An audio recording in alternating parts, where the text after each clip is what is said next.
You're watching Not Even Close to Baseball tonight.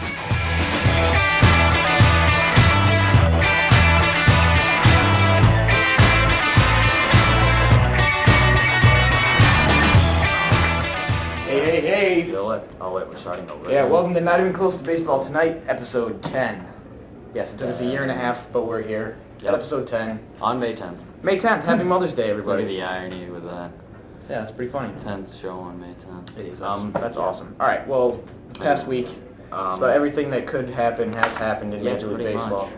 The most notable of which was Manny Ramirez getting busted for using performance-enhancing drugs. Which will, yeah. Yeah, that's going He to cost was him using till mid-July. He's going to be gone. HEC, I think. Yeah, it's Or a HCE. It's a fertility drug. a female fertility drug, which is even more messed up. Yeah, but it's used by dopers for To bring their testosterone back to because regular. when you're on steroids, That your body shuts down testosterone making, but then if you take that, it can get your It'll kick it back testosterone up. back to. But the details don't really matter. What matters is that the Dodgers are without Manny Ramirez in left field for the next 48 games.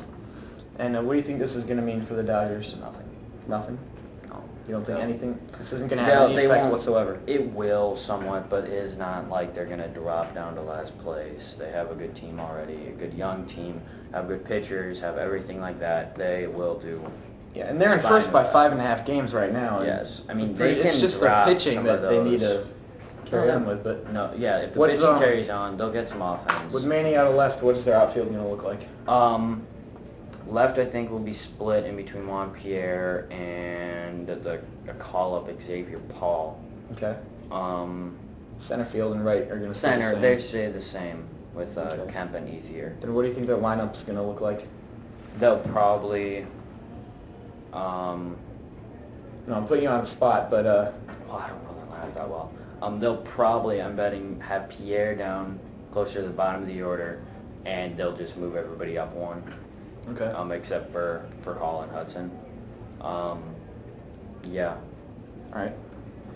Well, the Dodgers they had won 12 consecutive games, and that got At home. Yeah, that 12 at home exactly. Well, on the day that Manny was suspended. Yeah, the day, which probably isn't a good sign. But Well, they've lost their last 2 games. okay. Well, what next, pal? We got the Red Sox. Yeah, Oh, talk about what the Red Sox did. Okay, man. so this what is inning pretty was it? Was it significant. the first Second inning. Second inning? Okay. In the second inning of the game a couple days ago, I don't know what day it was because I'm too lazy to know. And we're not Red Sox fans. Yeah. They scored 12 runs before recording the first out, which is the second time it's happened in history, first time in the live ball era, or modern, you know. The only other time I think was the 1889 White Stockings. I know it was White Stockings, and they scored the same amount of runs in an I inning. thought they scored 15. I thought that's what I heard. No, it was Or the record is 15 then. No. In one inning before an out. Oh, maybe that. Oh, I think that was American League record. Okay. Yeah, the Red Sox won broke the League. American League record. Yeah, okay. Yeah, which the White Stockings held before, and they're tied with them. But I don't think they count the White Stockings one as much because it's in the dead ball era. Yeah. And everything. The Red Sox, now, they've been getting a lot of pitching help, pretty much from the top three. But No, I've been most not impressed by Jason Bay. And you. Yeah, and they've been kicking it into gear the past week or two. A little bit more. Yeah. Especially Jason Bay. He's what the Red Sox needed right now. Yeah, and Youkilis is leading the majors in batting average at 393. Yeah. That's insane. Mm-hmm. And he still has his wicked goatee. So A-Rod finally got back. Yes. Speaking of goatees, Russ Springer's is the ugliest. Not Russ Springer's. Ryan Franklin's is the ugliest goatee in the world. Matt Clement holds the record for best goatee ever. Yes, he does. Thing was That goatee sick. is sick. Okay, back to these people. A-Rod came back in his first at bat on the first pitch. He hit a home run. Off Jeremy Guthrie, poor guy. It's a 3-run bomb, wasn't it? And I don't know what it was. I thought I heard it was 3 runs. Yeah, they won 4-1. First at bat back, first pitch. CC pitches a great inning. pitched, wasn't it a 4-hit shutout? Yep, 4-hit shutout. That's what they need. That's what they spent 140-something million on. That was 160. Might have been. 161, wasn't it? Yes. 161 million for 4 or 5 years. 5. 5 years. His first handful of starts were horrible. Now that Except A-Rod's for back, his second start was good. yeah, now that they need CC to They need continue their this pitching. Burnett has done really well with them. That's one where it hasn't, like, killed him. Chen Ming Long is flunked.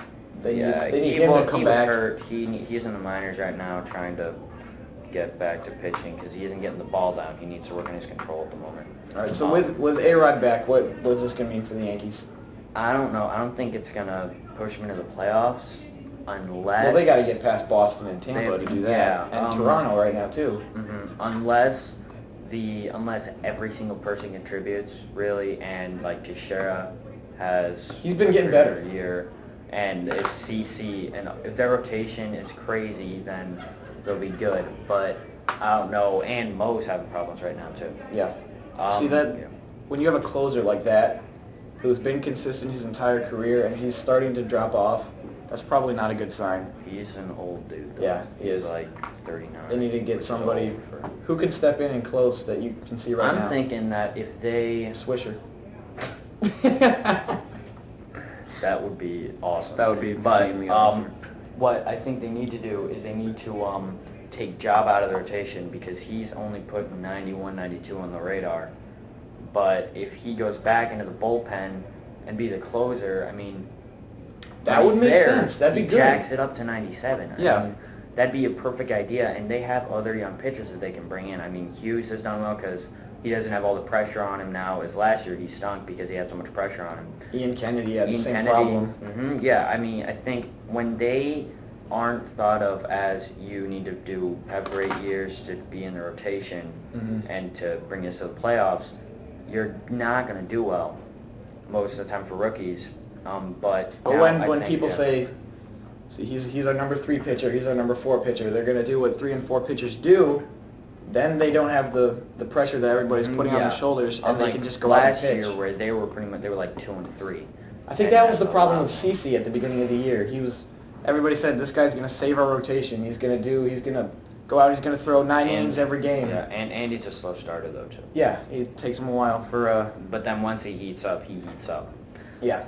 Just like Paul Konerko, it takes him till about the All-Star break to start swinging out. Zimmerman.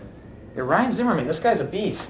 He's always been a beast. Him and Evan Longoria are both having great years. Yeah, at third base for out in the East. Yep. But Zimmerman's he's riding a 27-game hit streak. Which is the only thing that is keeping the Nationals in the news. Yeah, pretty much. They just keep losing. They're what's their record? They're 10-18. Yeah.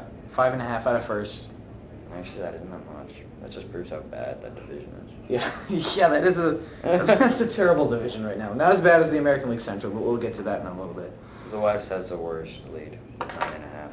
Yeah. Well, all right. So actually, we'll get to the American League Central right now. Talk about Royals are still in first. Exactly. Greinke is owning. He got his first loss last night. He lost last night, but it was game. 1-0. 1 run. Joe Saunders pitched well. Joe Saunders is a great pitcher. Sean Figgins played a beast over third base. He robbed a couple hits. Oh, he did? Yeah. See, I listened to the game. Oh, you did? Oh, okay. Game Day Audio, people. It's awesome. I'm going to plug MLB.com right there. Game Day Audio. Buy it. $15. Whole entire season. Anyway, Greinke's 6-1. And he won the Pepsi Clutch Performer of the Month. See, that shows, yeah. See, he's so good, Pepsi gives him an award. How cool is that? Wait, is that just for the AL or is that for the NL? That's for, the AL, there's 2. Yeah. AL and NL. I don't know who won it for NL, because you didn't put it down. Okay, so, the standings are... Yes. Here we're going. Texas.